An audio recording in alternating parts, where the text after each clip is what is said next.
I have a couple of questions. My family refuses not to have milk from a cow. I can't because I'm lactose intolerant. So I've been getting them local grass pastured whole milk because that's the only way that the local, that farmers can do it. They can't separate. So is there less danger with grass pastured milk and, healthy animals, or that's question one. Okay, let me do it one at a time. It makes it easier with the questions. Okay, instead of good, better, best, we'll put worst and not quite as horribly damaging. So the grass-fed milk is going to be slightly less damaging than regular milk.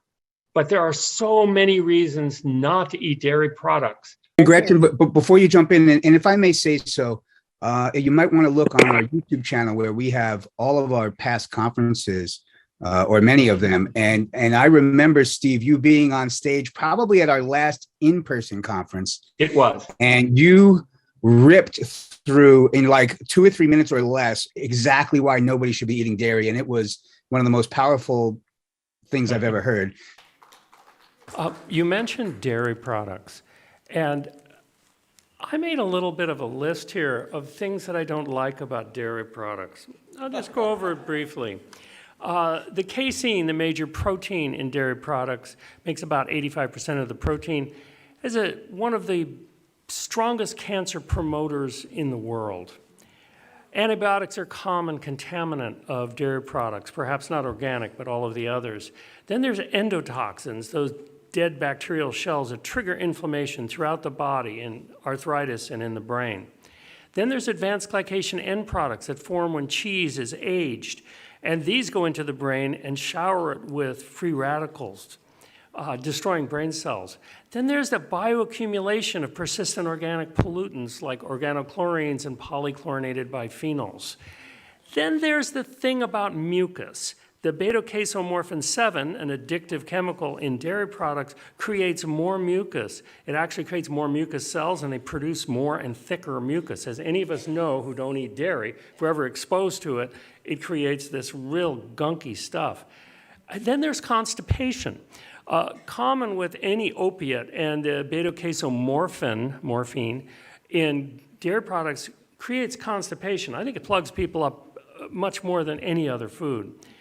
Then there's the increased prostate and breast cancer, tons of studies on this.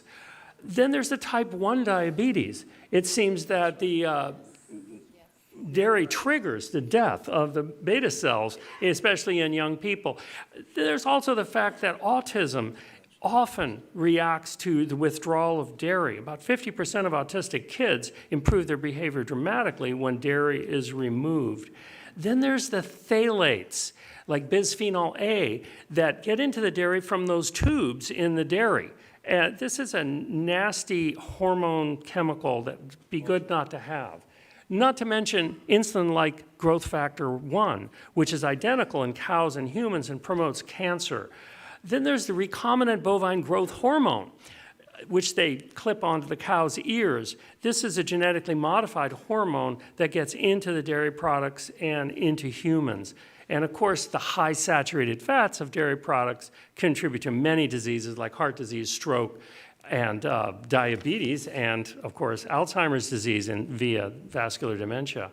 The extra estrogen in dairy products is a problem, and this is common because they keep the cows pregnant. Then there's the insulin resistance that is induced by dairy products. I won't mention new 5GC and anyway, and trans fats, which did you know that dairy cows create trans fats in their rumen through a biohydrogenation process, and that some people get as many trans fatty acids from dairy as they do from industrial produced oils. I just wanted to regale you with some good reasons to avoid this highly addictive substance. Thank you for listening. That's a guy. Now, what we do with people who are drinking milk is we typically say, try some different plant milks because they vary dramatically. Some are better than others. Some are really pretty awful. Try some almond milks. Try some rice milks. Try all of the different milks, some soy milks. Some people are very resistant to not eating any dairy milk. I have them try the Silk brand chocolate milk, which is made from soy, and they love it.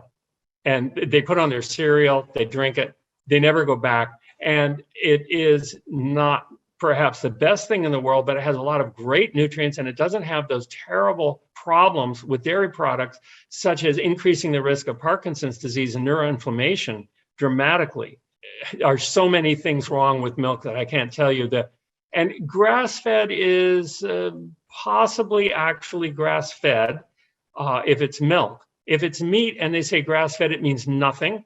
If they say grass-fed and grain-finished, then it means nothing. If they say grass-fed and grass-finished, then it may be slightly lower in saturated fat, but it's also lower in calories, so that in order to get full, you wind up eating the same amount of saturated fat. So I'm going to say that if there's any way you can help your family to try, just bring home different milks every week or every couple times a week, different ones, and try them and say, could you try this? Tell me if you like this. And if you hit one that they like and they can switch off, that would be fantastic.